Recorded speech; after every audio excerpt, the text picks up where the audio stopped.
Good afternoon, everyone. I'm just going to echo some of the things that Falon has talked about, and that is that we come from a long line of large family members. Our mothers were siblings of 13, and if I can kind of fast forward a little bit,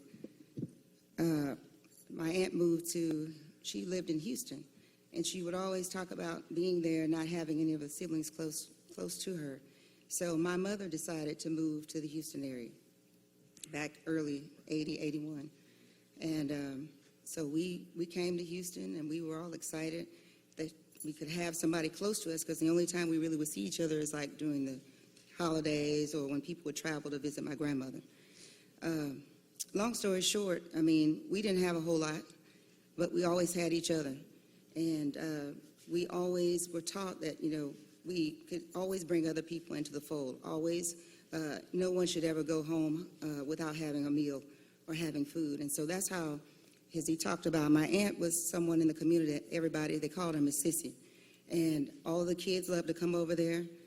And she ended up having, 30 or 40 kids that would come over there because they always knew that they could get something to eat if they came there. And not only food, but they could be loved and they could feel part of a fold.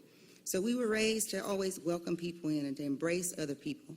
And so you could see, as all these people, no matter who you talk to, they will all say the same thing, and that George was somebody who was always welcoming, always made people feel like that they were special, and nobody felt left out. And he would enter into a room. Everybody would feel like they were special. He would embrace them. As I think about the thing that I will miss about him most is his hugs. Like, he was this great big giant, and when he would wrap his arms around you, you would just feel like, everything could just go away. Any problems you had, any concerns you had would go away. So while we're all grieving, I just want to kind of highlight his children, Quincy, Javion, Tanjanika, Tyson, and Gianna, and his 3-year-old granddaughter, Journey. We all need prayer. But if I am honest about it, we are more concerned about his children and his grandchildren. So I ask that you pray for us as we go along this marathon to make sure that justice is served on George's behalf, or Perry as we call him. I ask that you pray for us and especially for their children. Thank you.